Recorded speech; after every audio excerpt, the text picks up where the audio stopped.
ሰላም ውድ አድማጮቻችን ይህ የስፖርት ነው። ውድ አድማጮቻችን የትናንቱን የ8 ሰዓት ተኩል ወሳኝ የነበረውን ጨዋታ በቼልሲና እንዲሁም ደግሞ በሊቨርፑል መካከል የተካሄደ ነበር። ከዚህ በፊት ሁለቱም ቡድኖች ጠንካራ የነበሩበት በኤፍኤ ካፕ፣ በካራባኦ ካፕ፣ በፕሪሚየር ሊግ የተፎካከሩበት ዓመታት በአውሮፓ ቻምፒዮንስ ሊግ በግማሽ ፍጻሜ የራፋ ቤኒቴዙ ሊቨርፑል ከጆዜ ሞሪኒዮ ቼልሲ የተስተናገዱበት አስደሳች ጊዜያቶች ነበሩ። አሁን ሁለቱም ቡድኖች የቆሰለ አንበሳ ሆነዋል ወይም ደግሞ በምርጥ ብቃታቸው ላይ አይገኙም። ታዲያ በተለይ በሊቨርፑል በኩል እንኳን ያንን ያክል ደከም አላሉም። አምና የእንግሊዝ ፕሪሚየር ሊግ አሸናፊ ነበሩ። ነገር ግን ለቼልሲ ነገሮች ሁሉ አስቸጋሪ ሆኗል። ቼልሲ የመሸነፍ ጉዞን በመጨረሻ ባቻ ውጤት አቁሞታል።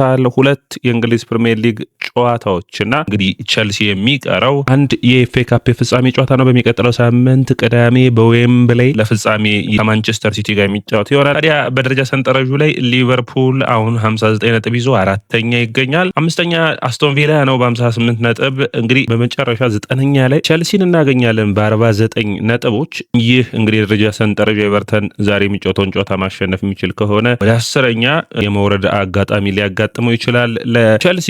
እንግዲህ ቼልሲ የአውሮፓ ቻምፒዮንስ ሊግ መድረኮች ላይ ስድስተኛው ነው ማጠናቀቅ፣ አንደኛው ተስፋው ነው። ያ ማለት በርንማውዝ 55 ነጥብ ላይ ነው። አሁን ያ የሚታሰብ አይደለም። በርንማውዝ ቀጣዮቹን ሁለት ጨዋታዎች ቢሸነፍ እንኳን ከበርንማውዝ ጋር በኩል ነጥብ ነው ሊደርስ የሚችለው። አስቸጋሪ የሚሆን ይመስለኛል። እንግዲህ አንደኛው መንገድ ሊሆን የሚችለው ኤፍኤ ካፕ ጨዋታውን ማሸነፍና በቀጥታ ዩሮፓ ሊግ ተሳትፎውን ማሳካት ይመስለኛል። አጠቃላይ ወደ አድማጮቻችን ጨዋታው ተጠባቂ ነበር። አርነ ስሎት ከማክፈለረን ተጠባቂ በነበረው ጨዋታ ታዲያ ባለፉት ዓመታቶች እንግዲህ ወደ አንፊልድ ሮድ ቼልሲን ይዞት የሄዱት አሰልጣኞች ባለፉት 3 ዓመታት 5ኛ አሰልጣኝ ላይ ደርሰዋል። ይህ ትንሽ በቼልሲ ቤት ውስጥ ያለውን ያለመረጋጋት የሚታይ ነው። ቼልሲ እንግዲህ ትንሽ በኤፍኤ ካፑ ተስፋ ሊያደርግበት የሚችል ብቃትን አሳይቷል። በአውሮፓ መድረኮች ላይ መሳተፍ እድሉም በኤፍኤ ካፑ የሚወሰን ይሆናል። ሊቨርፑል ደግሞ በተቃራኒው አሁንም ሊቨርፑል የዘንድሮ ውድድር ዓመት ችግር የሚቀጥል ውድድር ዓመት ሁሉ አስቸጋሪ ሆኖ እንደሚቀጥል የሚያሳይ ነበር። በተለይ ነገሞሃ ተቀይሮ ሲወጣ በጣም ብዙ ሰው የሊቨርፑል ደጋፊዎች ተቃውሟቸውን አሳይተዋል። ከዛ በኋላ ግን አርነ ስሎት በሰጡት ጋዜጣዊ መግለጫ ላይ ጉዳት ስላጋጠመው ነው ወይም የጡንቻ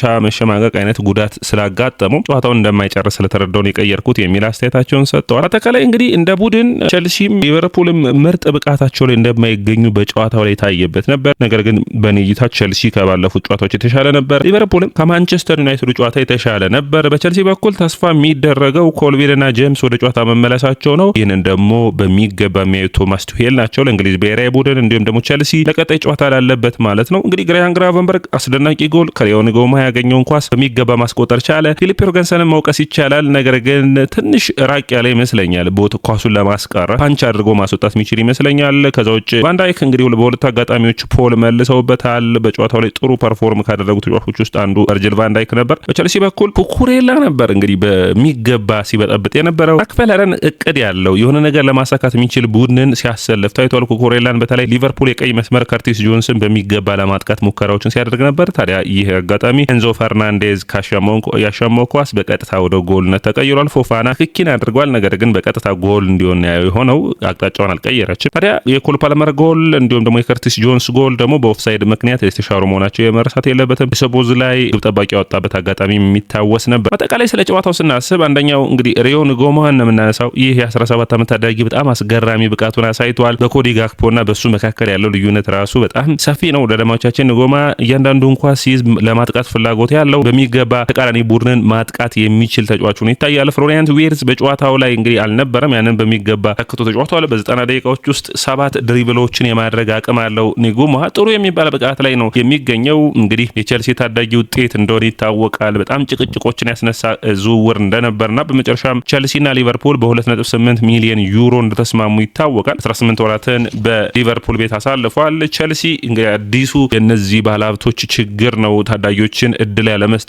ያ ደግሞ ዋጋ ያስከፈለ ነው ማለት ይቻላል። ንጉማ እንግዲህ ዳውማንና ንጉማን ናቸው በአውሮፓ መድረክ ላይ በእንግሊዝ ብሔራዊ ቡድን በኩል ለሚቀጥሉት ዓመታቶች የሚጠበቁት። ሌላኛው እንግዲህ በጨዋታው ውስጥ ቼልሲ ፍላጎት በተለይ ከጀመረበት አንጻር ወደ ኋላ እየሄዱ በጣም በጥሩ ፐርፎርማንስ እያደገ መጥቷል። ያ የተሻለ ፐርፎርማንስ የሚባል ብቃትንም አይቻለው። ከኖቲንጋም ፎረስቱ ጨዋታ አንጻር ከኤቨርተኑ ጨዋታ አንጻር በጣም ጥሩ ፐርፎርማንስን አይቻለው። በተከላካይ መስመሩ ላይ ኮልዊል መመለስ በቃ ማለት ኤንዞ ማሬስካ እዚህ ስብስብ ውስጥ መኖርና ለመኖር ጉዳይ ማለትም ኤንዞ ማሬስካ ትልቁ ችግር ኮልዊል ሳይኖር ሲቀር ተከላካይ እንዲፈርምላ እንዲቀልላቸው የፈለጉት ለዚህ ነው። ኳሱን ወደፊት ፓስ የሚያደርግበት ፍጥነት፣ የቡድኑን ማጥቃት የሚያስጀምርበት መንገድ በጣም አስገራሚ ነበር። ያም ደግሞ ውጤታማ አድርጓል ማለት ይቻላል። ኮልዊል ጥሩ ፐርፎርም ማድረግ ደግሞ የፎፋናን ምርጥ ብቃት መመለስ ችሏል። ፓቶ ጥሩ ፐርፎርም አድርጓል። ካይሴዶና እንዲሁም ደግሞ ጉስቶ ሩጫቸው ጥሩ ነበር። 3-2-5 የሚመስል የማጥቃት ቅርጽ ያለው ቡድን ነው ለማሳየት የሞከረው። በሁለት 10 ቁጥር በሁለት የመሃል ደብል ፒቮት የመሃል ተከላካዮችና የመሃል ደግሞ አማካኞች የአማካይ ተከላካይ ቦታዎች አንድሬ ሳንቶስና ካይሴዶ ይዘው ጥሩ ሩጫዎችን ጥሩ የአንድ ለአንድ ግንኙነቶችን የማሸነፍ ብቃትን ማሳየት ችሏል። በአጠቃላይ ጥሩ የሚባል ፐርፎርማንስ ነው በኔ እይታ ያሳለፉት በጨዋታው ላይ። በአጠቃላይ ግን መነሳት የሚጠበቅባቸው ሌሎች ነጥቦችም ይኖራሉ።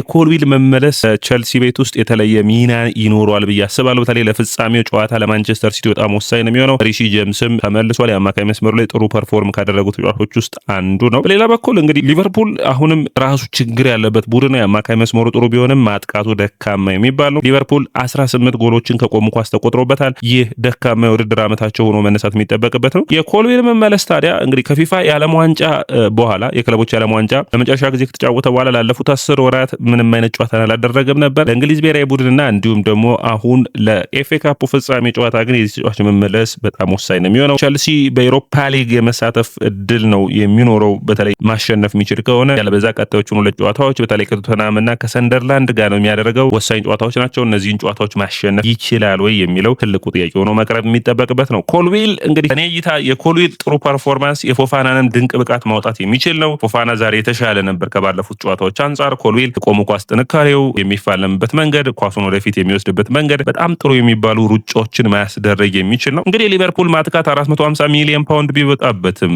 አሁንም በጉዳት እየታመሰ ይገኛል። ኢዛክ ኪቲኬና ፍሎሪያን ዊርዝ ነበር የኔን ያክል ዋጋ የወጣባቸው። ነገር ግን በፐርፎርማንስ ረገድ ዝቅ ያለ ብቃቶችን ነው የምታዩት ያላችሁ።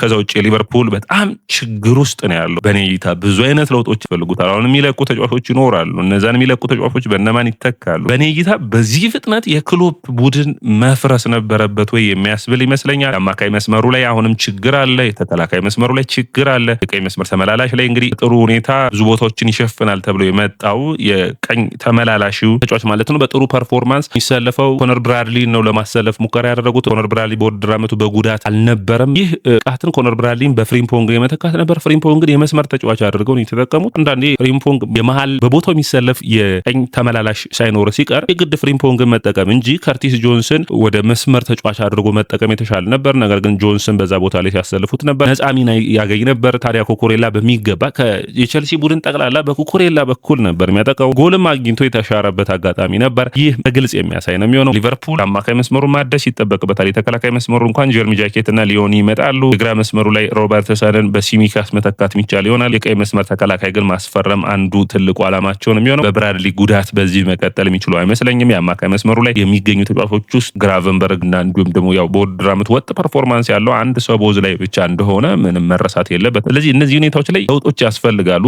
ማጥቃቱ ላይ ኢዛክ ጥሩ ቢሆንም ሌላ በመስመሮች መካከል መጫወት የሚችል ሁለቱንም መስመሮች አሁን ለምሳሌ የግራ መስመር ላይ አንድ ተጫዋች ማምጣት ይጠበቅባቸዋል። የቀይ መስመር ላይ ግን 2 ተጫዋች ማምጣት የሚጠበቅባቸው ይመስለኛል። ይህ እንግዲህ ከበድ ያለ ዝውውር እንደሚያሳልፉ የሚጠበቅ ነው የሚሆነው። በቸልሲ በኩል ባለፉት ዓመታቶች በወጥነት የሚታወሱት የነበሩት ካይሴዶና ኩኩሬላ ጥሩ ፐርፎርም አድርገዋል ብዬ አስባለሁ። ካልመረም ከባለፉት ቀናቶች አንጻር የተሻለ ጥሩ ሩጫዎችን ማድረግ ችለዋል። እንግዲህ ቸልሲ አሁንም ቢሆን ጎሎች እየተቆጠሩበት ይገኛሉ። ባለፉት 6 ተከታታይ ጨዋታዎች ውስጥ ጎሎች ተቆጥሮበታል። ከሽንፈት 6 ተከታታይ ሽንፈቶችን ግን ማቆም ችሏል። አሁን ጥሩ የሚባለው ዜና እሱ ነው። 14 ጨዋታዎች ላይ ክሊንሺቶችን ማስመዝገብ አልቻለም። ከ1991 የ17 ጨዋታዎች ክሊንሺት አለማስመዝገብ ጋር እንግዲህ ታሪኮችን የሚጋራ ይሆናል። ይህ ትንሽ አስቸጋሪ የሚያደርግበት ነው የሚሆነው። ቀጣይ ጨዋታዎችን ታዲያ ክሊንሺቶችን ለማስመዝገብ ፎፋናና ኮልዊል ጥረቶችን የሚያደርጉ ይሆናል ተብሎ ይታሰባል። እንግዲህ ሊቨርፑል በቀጣይ ቪላን ነው አርብ የሚገጥመው።